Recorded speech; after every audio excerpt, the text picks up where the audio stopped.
Hello दोस्तों, आप सभी का अपने चैनल डीजे वेदा में एक बार फिर से मैं बहुत बहुत स्वागत करता हूं। कन्फ्यूजन से कंसेप्ट तक। दोस्तों, इलेक्ट्रिसिटी चैप्टर का 4-5 लेक्चर मैंने इस पे ऑलरेडी अपलोड कर दिया है। उसके बाद आज हम लोग इसी सीरीज में आगे पढ़ने वाले हैं। दोस्तों, अगर अभी तक आप लोगों ने पिछला वीडियो नहीं देखा है तो प्लीज़ जाकर उसको देख लीजिए, क्योंकि अभी तक टोटल 5 वीडियो आ चुका है। उसमें मैंने resistance, resistivity, potential difference, current, ये सारे के बारे में बहुत डिटेल और अच्छे से बताया है। तो प्लीज़ आप इस चैनल पे जाइए और इस प्लेलिस्ट बहुत अच्छे से बना हुआ है, उसमें जाकर आप लोग उसको देख लीजिए। आज उसी सीरीज में हम लोग दोस्त पढ़ने वाले हैं कि सीरीज कॉम्बिनेशन क्या होता है। मतलब कि जो रजिस्टर होता है वो दो तरह का उसका कॉम्बिनेशन बनता है, एक सीरीज होता है, एक पैरेलल होता है। तो उसी उसी उसी उसी दरमियान में हम लोग आज पढ़ने वाले हैं सीरीज कॉम्बिनेशन। तो चलिए दोस्तों, बिना टाइम की खराब किए पढ़ते हैं सीरीज कॉम्बिनेशन। देखिए दोस्तों, सबसे पहले यहाँ पे मैंने एक डायग्राम बना रखा है। ये सीरीज कॉम्बिनेशन का डायग्राम है। इसमें देखिए, सबसे पहले बात आता है कि सीरीज कॉम्बिनेशन कहते किसको है। तो देखिए दोस्तों, इसको समझ लीजिए कि व्हाट इज सीरीज कॉम्बिनेशन या सीरीज कनेक्शन। मतलब सीरीज में कैसे बोलेंगे, जब एक रजिस्टर दूसरे रजिस्टर के साथ इंड टू इंड जुड़ा हुआ हो, उसको हम लोग बोलते हैं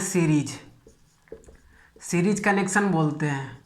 जब एक रजिस्टर दूसरे के साथ इंड टू इंड जुड़ा हुआ हो, मतलब कि एक रजिस्टर का इंड, जैसे एक ये रजिस्टर है ए और बी, दूसरा रजिस्टर है ए बी, एक रजिस्टर है, दूसरा रजिस्टर है सी डी, उसी तरह से तीसरा एक और रजिस्टर है। तो ए बी जुड़ा हुआ है किसके साथ, सी डी के साथ, मतलब इंड टू इंड कनेक्शन है।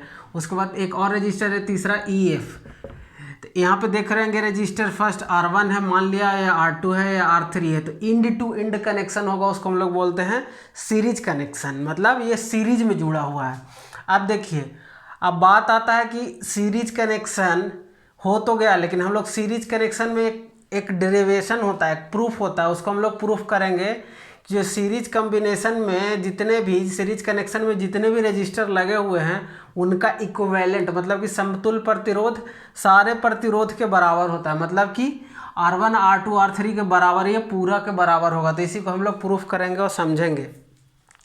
अब देखिए, ये प्रूफ कैसे किया जाता है, इसके लिए 2-3 एक्सपेरिमेंट किया गया है, मतलब उसके आधार पे ये प्रूफ किया गया है। सबसे पहले सर्किट है। सर्किट में क्या क्या है यहाँ पे देख सकते हैं आप। एमीटर है, जो कि किस में लगता है दोस्तों, मैंने प्रीवियस क्लास में बताया, आप लोग जाकर उसको देखिए। एमीटर को सीरीज में लगाते हैं। यहाँ पे एक वोल्ट मीटर लगा हुआ है, इसको पैरेलल में लगाया जाता है। एमीटर है वो क्या चीज़ का मेजरमेंट करता है दोस्तों, ये करंट का मेजरमेंट करता है। फिर से मैं बोल रहा हूँ, एमीटर है वो क्या मेजर करता है, सर्किट में जो भी करंट फ्लो हो रहा है। बाय द वे, इसमें अगर आई करंट फ्लो हो रहा है तो इसको ये मेजर करके बताएगा कि ये आई का जो है वैल्यू कितना है। तो एमीटर है वो करंट का रीडिंग देता है, और जो वोल्ट मीटर है वो पोटेंशियल का रीडिंग देता है, मतलब वो पोटेंशियल डिफरेंस बताता है सर्किट में। आप देखिए, अब इसको हम लोग प्रूफ करेंगे। हम लोग को ये प्रूफ करना है आर इक्विवेलेंट है वो R1 + R2 R3 के बराबर है। आप देखिए, सबसे पहले क्या किया गया कि जो एम्पियर, जो ये एमीटर है, उसको हर रजिस्टर के कॉम्बिनेशन में जोड़ा गया, मतलब सीरीज में जोड़ा गया। यहाँ पे हर रजिस्टर से बारी बारी जोड़ के देखा गया। पहले यहाँ पे जोड़ के देखा गया, यहाँ पे सबसे पहले, फिर यहाँ पे, फिर यहाँ पे, मतलब 3 बार इसको यहाँ से निकाल के हटा के ये प्लग ऑफ कर देते थे, फिर यहाँ पे लगाते थे। उसके बाद देखते थे कि इस रजिस्टर के लगे होने से इस यहाँ पे कितना करंट आ रहा है। तो देखा गया कि जो करंट है वो करंट हर केस में सेम आता है। Current is same through every register. Current is same through every register, मतलब कि करंट मेजर करके देखा गया कि जितना करंट यहाँ से आई आ रहा है वही सब के थ्रू फ्लो हो रहा है। ये एम्पियर से हम लोग मेजर करके देखे। उसके बाद देखा गया, फिर पोटेंशियल मीटर लगा के देखा गया, ये एक्सपेरिमेंट करके देखा गया था। उसके बाद सब के बीच में बारी बारी से पोटेंशियल मीटर, ऐसे हम लोग पोटेंशियल मीटर का यूज करके, वोल्ट मीटर का यूज करके पोटेंशियल डिफरेंस मेजर किए। वोल्ट मीटर का यूज करके पोटेंशियल डिफरेंस हर रजिस्टर्स के थ्रू मेजर किए। तो हम लोग को पता चला कि ये जो अलग अलग जो रजिस्टर है, इसके थ्रू जो पोटेंशियल डिफरेंस आता है वो अलग अलग आता है। अब देखिए, अब ओम्स लॉ के हिसाब से कैसे इसको हम लोग प्रूफ करते हैं। देखिए, सबसे पहला रजिस्टर है, इसके थ्रू अगर ओम्स लॉ होता क्या दोस्तों, ओम्स लॉ तो प्रीवियस क्लास में पढ़ा चुका हूँ। ओम्स लॉ होता है V=IR। अब हर रजिस्टर के थ्रू हम लोग लिखेंगे, सबसे पहले R1 के लिए लिखेंगे तो V बराबर क्या हो जाएगा IR1, ठीक। इसके लिए फिर दूसरे के लिए क्या हो जाएगा VIR2, तीसरे के लिए क्या हो जाएगा VIR3, क्योंकि V1 V ये सब का जो पोटेंशियल है अलग अलग है, क्योंकि ये R1 का वैल्यू जब ये करंट तो सबके लिए सेम है, अभी मैंने बताया कि करंट होगा थ्रू आउट सेम होगा, लेकिन ये जो रेजिस्टेंस है यही डिफरेंस होने के कारण पोटेंशियल भी सबका अलग अलग हो जा रहा है, मतलब कि पोटेंशियल है वो हर रजिस्टर के थ्रू अलग अलग होगा। तो इसको आप लोग बुलेट पॉइंट में अपने नोटबुक में लिख लीजिएगा कि through out the circuit current is same is series connection. Series connection में थ्रू आउट करंट सेम रहता है। अब ये हम लोग तीनों रजिस्टर के थ्रू लगाए। अब हम लोग अभी तक मैंने क्या बताया, अब ये पूरे सर्किट में हम लोग ओम्स लॉ लगाएंगे। तो ओम्स लॉ क्या होता है V=IR, ठीक है, V=IR होता है, सब लोग जानते हैं। अब देखिए हम लोग क्या लिखेंगे, V=IR है, इसको LHS में IR ही लिख देते हैं। और देखिए RHS में क्या लिखेंगे, क्या बताए थे कि ये जो पोटेंशियल डिफरेंस है, ये पोटेंशियल डिफरेंस ये जो पोटेंशियल है, ये पोटेंशियल जो है पूरे सर्किट के लिए, पूरे सर्किट के लिए रेजिस्टेंस कितना है ये IR। अब ये IR जो है उसको इससे रिप्लेस करेंगे तो क्या क्या हो जाएगा पूरे सर्किट का IR1 + IR2 + IR3। अब हम क्या बताए थे कि करंट जो है पूरे सर्किट में सेम होता है, तो इधर IR रहेगा, इधर I कॉमन ले लेंगे तो क्या हो जाएगा R1 + R2 + R3। अब देखिए क्या होगा, I से I कैंसिल हो जाएगा तो R इक्विवेलेंट, इसी को R इक्विवेलेंट बोलते हैं, मतलब कि R इक्विवेलेंट का मतलब होता है समतुल्य प्रतिरोध। क्या हो जाएगा R1 + R2 + R3, hence proved. मतलब कि जो हम लोग को प्रूफ करना था वो प्रूफ हो गया। ये प्रूफ करने के लिए मैं फिर से एक बार समझा रहा हूँ कैसे प्रूफ किया गया।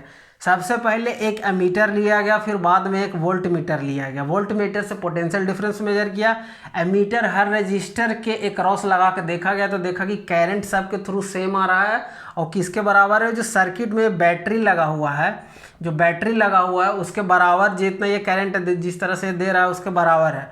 उसके बाद पोटेंशियल मीटर यूज करके देखा गया तो सब के जितना भी रजिस्टर है उसमें पोटेंशियल डिफरेंस है वो अलग अलग आ रहा था। वही सब का यूज करके हम लोगों ने पहले क्या इंडिविजुअल रजिस्टर, मतलब एक एक रजिस्टर के लिए ओम्स लॉ लगाया, फिर पूरे सर्किट के लिए ये जहाँ पे मैंने V=I लिखा IR, ये पूरे सर्किट के लिए मैंने अप्लाई किया था। उसके बाद हर इंडिविजुअल का सर्किट के बराबर होगा क्योंकि करंट सेम होता है, रेजिस्टेंस भी इस तरह से सबका अलग अलग था। और I तो मैं बताया था कि थ्रू आउट सेम था, जितना आएगा उतना ही यहाँ पे फिर इंटर करेगा। तो I LHS में RHS में बराबर होगा, कैंसल आउट होगा, I को I से चीर दीजिए। उसके बाद आपका क्या बचेगा R इक्विवेलेंट = R1 + R2 अपन का प्रूफ हो गया। तो ये आप देख सकते हो कि ये 3 नंबर में आपको बोर्ड में प्रूफ करने के लिए आता है। तो इसमें अगर कोई डाउट रह गया हो तो आप मेरे से कमेंट में पूछ सकते हैं। अब देखिए, अब ये तो हो गया कि ये किस तरह से इसको हम लोग प्रूफ कर सकते हैं। अब हम लोग जानेंगे कि इसका बेसिकली जो है वो यूज क्या होता है, जो सीरीज कॉम्बिनेशन का है वो यूज क्या होता है। जैसे कोई भी चीज़ जो हमारे सिलेबस में उसका कुछ ना कुछ यूज तो ज़रूर होता होगा, तो अब हम लोग यूज के बारे में जानेंगे। पहले हम लोग जाने कि व्हाट सीरीज कॉम्बिनेशन है क्या, फिर प्रूफ देखे। अब हम लोग देख हाउ डज इज वर्क, ये भी देख लिए। अब यूज कहाँ पे होता है ये हम लोग देखने वाले हैं। जैसे देखिए दीपावली के दिन में जो हम लोग लरी वगैरह यूज करते हैं, अभी शादी का सीजन चल रहा है तो उसमें जो घर में लरी वगैरह लगा हुआ होता है, देखते हैं टू टाइम बॉल जलते रहता है, भक भुक होते रहता है, इस तरह का जो लरी रहता है।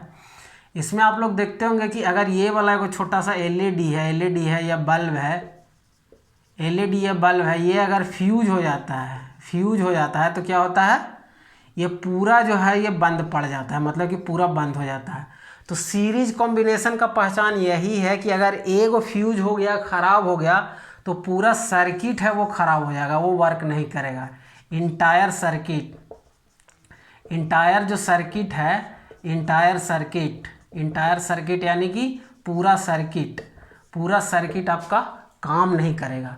यानी कि सीरीज कॉम्बिनेशन में अगर एक ख़राब हो जाता है तो पूरा सर्किट ख़राब हो जाता है।